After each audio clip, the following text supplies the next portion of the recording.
While the pasta is boiling, it's still not boiled yet completely. While it's still at this stage, I just put in onions and ginger garlic paste. That's it. I'm gonna leave the stove on a little bit simmer high, and I'm gonna leave this for some time. If you want, you can stir occasionally and like just see how it's looking. But this should become a golden brown, so I'm gonna leave it like it for some time. Okay, now it's looking like that. Don't worry if it feels a little brown at the bottom. That's just the onion browning a little bit. Now I didn't want to use so much oil, so I didn't use it. I used maybe like a drop of oil. I'm gonna add chopped bell peppers and some jalapeno because I like jalapeno in it. You can skip, totally optional, but you can skip. Just gonna add that and give it like this. Trust the process. And then I'm going to leave this again for some time. I might cover it up because I want the water that the capsicum releases to add to the steam and just cook it. Pasta's still going well. I would say in like 2 minutes I'm going to switch this off. I just added some black peppers and a bit of rosemary to give the, I don't know, I just like it in the pasta water itself. So I'm going to let this cook for some time, and then I'm going to add broccoli. Make sure you add broccoli towards the end if you like a more crunchy kind of broccoli, or you could just skip everything I showed you so far if you don't like vegetables. Another update, I think it's been like 2 minutes. If you feel like the bottom is getting too roasty, you know that, if you don't like it and you want to make sure it doesn't burn, what I do is I take a bit of the pasta water and put it in there. Make sure you turn on the fan because this part, especially if you're trying to roast vegetables, it gets a little steamy and your fire alarm might ring for no reason again. So I'm just going to look at a broccoli, random broccoli. It could be a bit more roasted. So I'm going to wait for a bit, some more time, adding water. Then you will only have this problem if you use very little oil like I'm trying to use. Oops. Update, I put in the broccoli, put in like maybe half a packet, or not even half. Yeah, like half the packet of those broccoli. Don't worry, again, still don't worry if it's getting brown at the bottom because you want it to be a little bit charred. I like when broccoli gets charred a little bit. So I'm just going to leave it. I'm going to let them see how I'm turning it over because I like the base of this to be charred. I'm just going to leave it like that for some time. I think the pasta is more or less done and I don't want it to be mashy. So I'm just going to turn this off. That's it. Turn off the flame. And I'm going to move it to the side. Whenever you turn off the flame, you have to move the dish also to the side if you don't want it to keep heating because this is still hot. So I'm going to leave this. I'm going to increase the flame a little bit. Yeah. And I'm going to put a lid on and come back. I burnt myself, so I had to drop stuff. But yeah, this looks good because I don't want it to be super steamy. It's lowering the heat. And I'm just going to leave it like that. A bit more water. You have to be careful when you splash water like that because it's super hot. So the water immediately turns to steam. And your hand might feel, you feel like a burning sensation on your hand. I am not burning these vegetables, in my opinion. These are not burned yet. It's just the pan that has a bit of brown charring, which is good. I like the char. So I'm going to let it be for another minute. Next update. I like how this is looking now. I've picked up one of the broccolis and it's like a little bit brown but not too much. I like it. I think broccoli should be a little crunchy all the time. You don't want to keep it with a lot of water and make it, you know, soggy. So I'm gonna stop right here. I've put it on super low. Then I'm gonna take a pasta sauce. I've noted that this sauce does not have Parmigiano Reggiano, so I am good. At least I don't see it anywhere. I think all the other cheeses are fine. Parmigiano Reggiano has rennet in it, which is why I try to avoid it. But whatever, even if you take regular marinara sauce, it will work. I'm making it for 3 people, but I don't use measurements, which is the worst part of this recipe. And the only way I can teach you is by filming it. So I'm just putting the sauce on there. I have to figure this out with one hand. Yeah. Okay, I'm gonna leave that in here. I'm gonna take a tiny bit of pasta water, put it in there. I'm sorry if it's making a lot of noise. It'll look bad at first, but again, that's the process. The reason you use a lot of pasta water, not just any kind of water, is this water is very starchy. I'm gonna up the heat a little bit, but this water is very starchy, so it'll help your sauce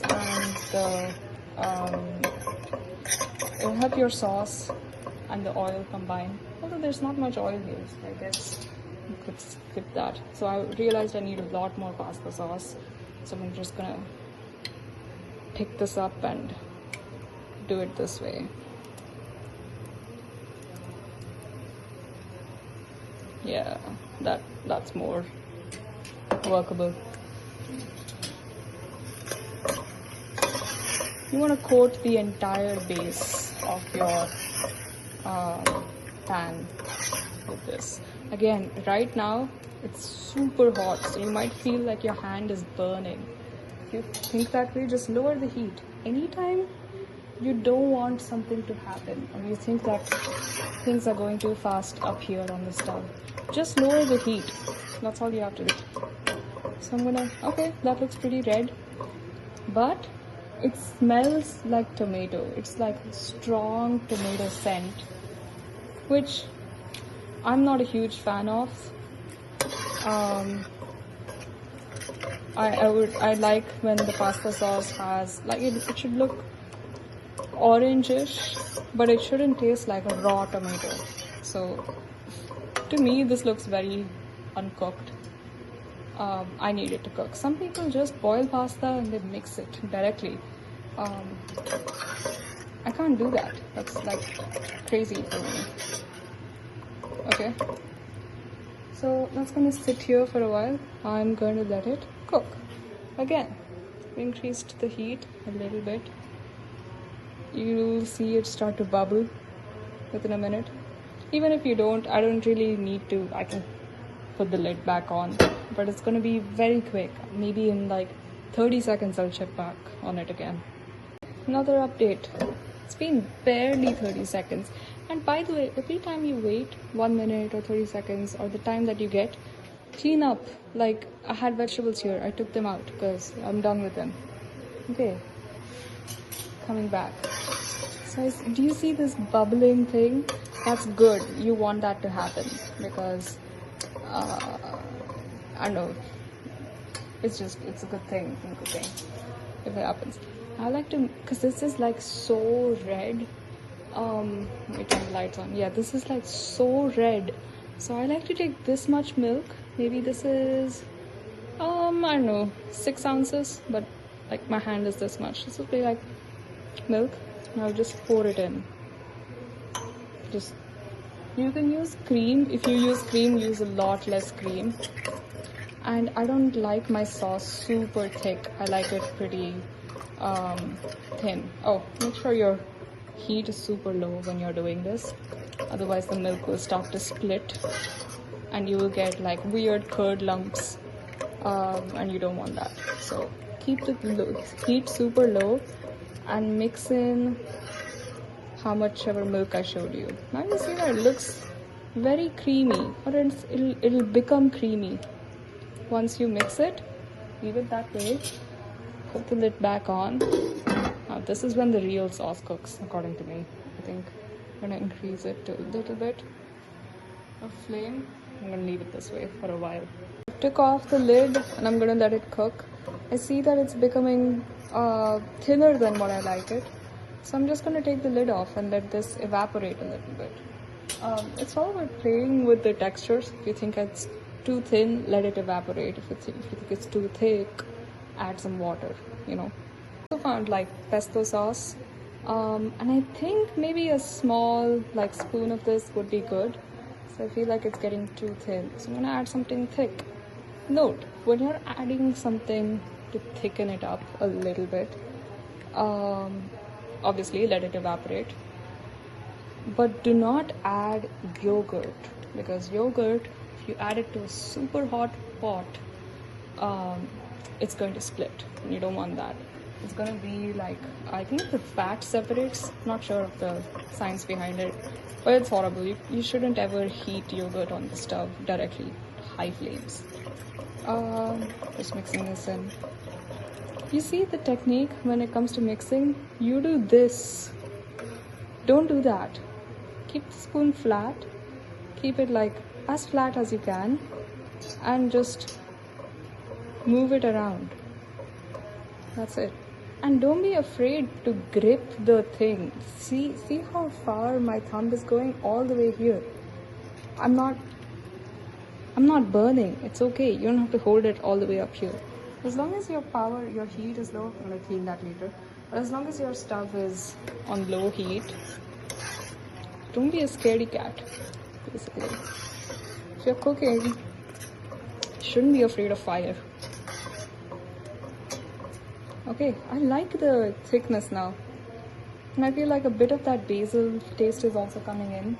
So I'm gonna, okay, this is something I do every time if I want to keep my spoon to the side like that, but I think that it's too much tomato sauce on it, I just clean it in this bowl. I'm gonna take a bit of pasta, drain it off, and put it in there. That's it. Be patient, let the water drain off, because there is always going to be a bit of water that will get into your pasta. So depending on how thick or how thin your sauce is, you want to calibrate that.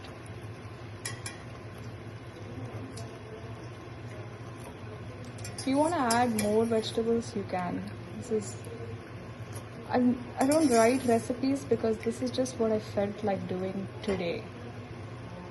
There's no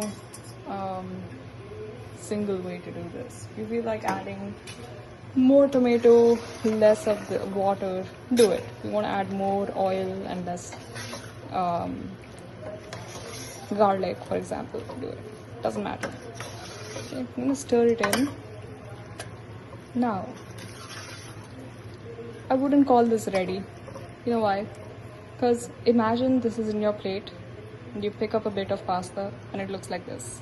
Looks fine, but I like a bit more thickness to it. I still feel like there's too little sauce to pasta, at least the ratio. I like a bit more thick sauce to cover my pasta. So I'm gonna stick with this guy. Because I don't want any more of a tomato flavor. I think I'm going to end up using 1/3 of that bottle, but it's okay because you cook as you go, you figure out proportions as you go.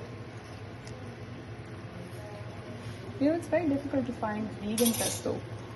When you look for stores, if you want to have some pesto flavor in your pasta, a lot of the sauces have Parmigiano Reggiano in it, and it has like rennet. And rennet is like, I don't know, the insides of a pig or something. It's just a weird way that they do it.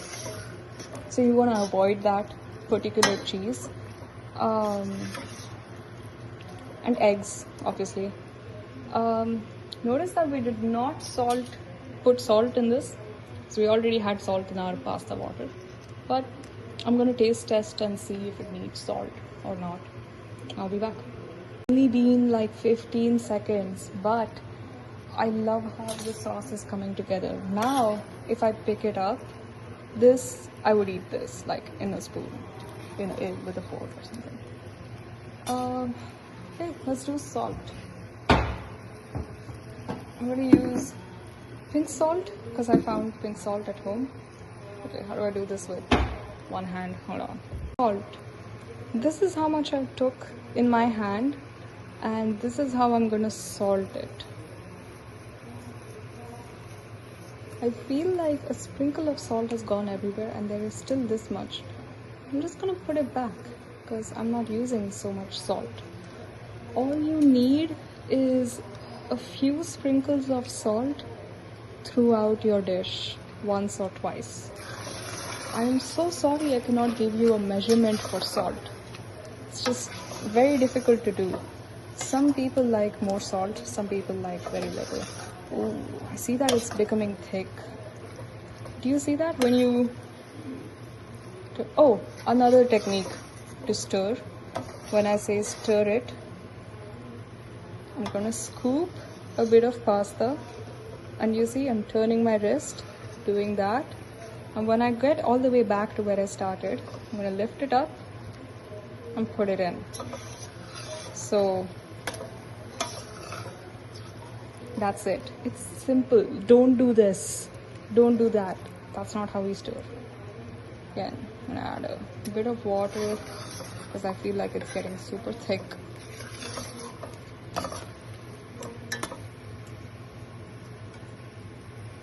I think you can argue that, oh, Italian pasta is never this soft. It has to be al dente. And you need it you need a bite to it. But be so real.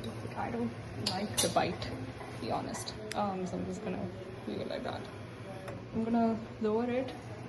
This is almost done. I didn't add any spices, but if you want to add spices, add cumin powder. Don't add coriander powder because coriander powder is going to make it taste very Indian. Don't do that. Cumin powder, and a bit of chili powder, paprika or chili powder. Don't do turmeric. You can only do turmeric. I've noticed that turmeric just changes the color a lot. If you're doing something with a green sauce, turmeric would actually help the green sauce come out even greener. So that's a hack you can use. But yeah, if this is it and you just want chili flakes on top, it's done. I'm gonna add a bit of red chili powder because I can't deal with that low level of spice. I found this is dry garlic chutney, which is basically red chilies. Where's the ingredients? Yeah, it's basically garlic and red chili powder with a bunch of other stuff. I actually like this more than plain chili powder. I hate the way that I put it, but I unfortunately don't have measurements for you. That's it. Okay. I wish I could stick to a recipe. I just can't. Every time I read a recipe, I feel like I'm obeying somebody. I don't listen to rules, you know? Bit more water. And yes, this is all. You gotta get an intuition for what is the thickness of sauce that you like. I'm gonna stop here because I like how this looks. And I'm sure it'll taste good. So yeah, that's it. All you have to do is plate it. If you want, you can add a few basil leaves on top. You can add a few cherry tomatoes on top. And you're done. Eat it with garlic bread. It's that simple.